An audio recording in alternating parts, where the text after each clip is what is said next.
Libro de ejercicios, lección 154. Me cuento entre los ministros de Dios. No seamos hoy ni arrogantes ni falsamente humildes. Ya hemos superado tales necedades. No podemos juzgarnos a nosotros mismos ni hace falta que lo hagamos. Esto no haría más que aplazar la decisión que tenemos que tomar y demorar nuestro compromiso con nuestra función. No es a nosotros a quien corresponde juzgar nuestra valía, ni tampoco podríamos saber cuál es el mejor papel para nosotros, o qué es lo que podemos hacer dentro de un plan más amplio que no podemos captar en su totalidad. Nuestro papel se nos asigna en el cielo, no en el infierno. Y lo que pensamos que es debilidad puede ser fortaleza, y lo que creemos que es nuestra fortaleza a menudo es arrogancia. Sea cual sea el papel que se te asignó, fue seleccionado por la voz que habla por Dios, cuya función es asimismo hablar por ti, dado que el Espíritu Santo ve tus puntos fuertes exactamente como son, y es consciente de dónde se puede hacer el mejor uso de ellos, con qué propósito y a quién pueden ayudar y cuándo. Elige y acepta tu papel por ti. No actúa sin tu consentimiento, pero no se deje engañar con respecto a lo que eres y únicamente escucha su voz en ti. Mediante esta capacidad suya de oír una sola voz, la cual es la suya propia, es como por fin cobras conciencia de que en ti hay solo una voz, y esa única voz te asigna tu función, te la comunica y te proporciona las fuerzas necesarias para que puedas comprenderla, llevar a cabo lo que requiere, así como triunfar en todo lo que hagas que esté relacionado con ella. Dios se une a su Hijo en esto, y su Hijo se convierte de este modo en el mensajero de la unidad junto con él. Esta unión de Padre e Hijo por medio de la voz que habla por Dios es lo que hace que la salvación sea algo aparte del mundo. Esta es la voz que habla de leyes que el mundo no obedece y la que promete salvarnos de todo pecado y abolir la culpa de la mente que Dios creó libre de pecado.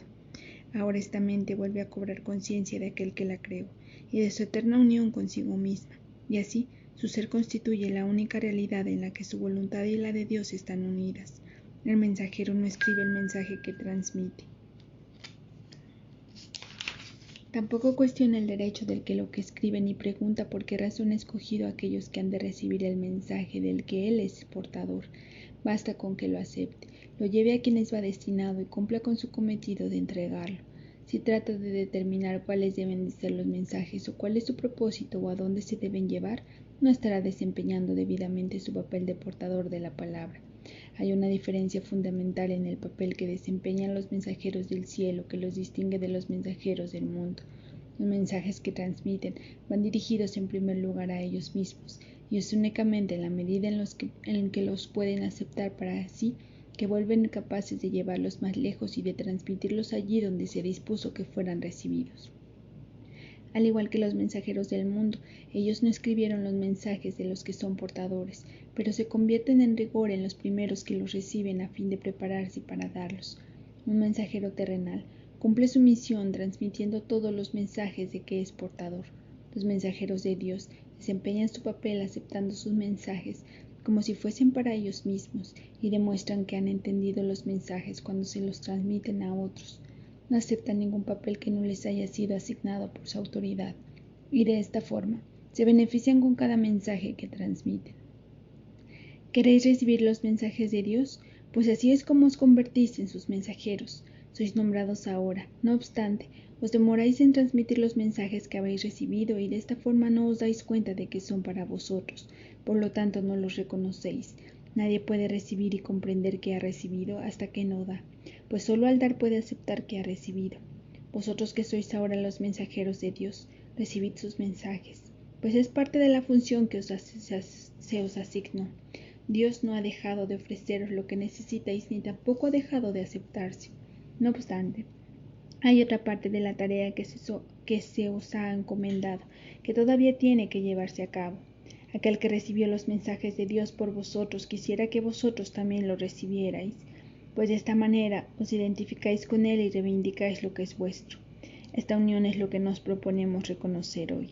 No trataremos de mantener nuestras mentes separadas de aquel que habla por nosotros, pues es nuestra propia voz, la que oímos cuando le prestamos atención.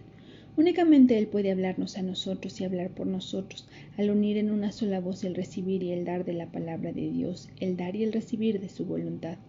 Nuestra práctica de hoy consiste en darle a Él lo que es su voluntad tener, de manera que podamos reconocer los dones que nos concede. Él necesita nuestra voz para poder hablar por medio de nosotros. Necesita nuestras manos para que reciban sus mensajes y se los lleven a quienes Él nos indique. Necesita nuestros pies para que nos conduzcan allí donde su voluntad dispone, de forma que aquellos que esperan acongojados puedan por fin liberarse. Y necesita que nuestra voluntad se una a la suya, para que podamos ser los verdaderos receptores de sus dones.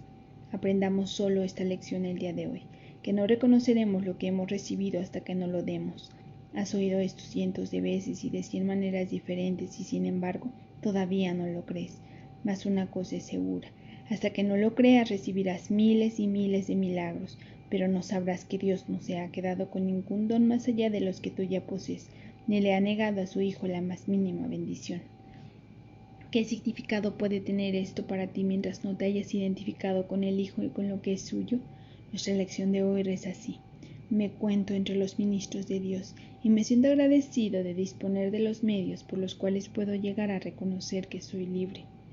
El mundo retrocede a medida que iluminamos nuestras mentes y reconocemos la veracidad de estas santas palabras, pues constituyen el mensaje que hoy nos envía nuestro Creador. Ahora demostraremos cómo estas palabras han cambiado lo que pensábamos acerca de nosotros mismos y de lo que era nuestra función. Pues al demostrar que no aceptamos ninguna voluntad que no compartamos, los numerosos dones que nuestro Creador nos concede aparecerán de inmediato ante nuestra vista y llegarán a nuestras manos, y así reconoceremos lo que hemos recibido.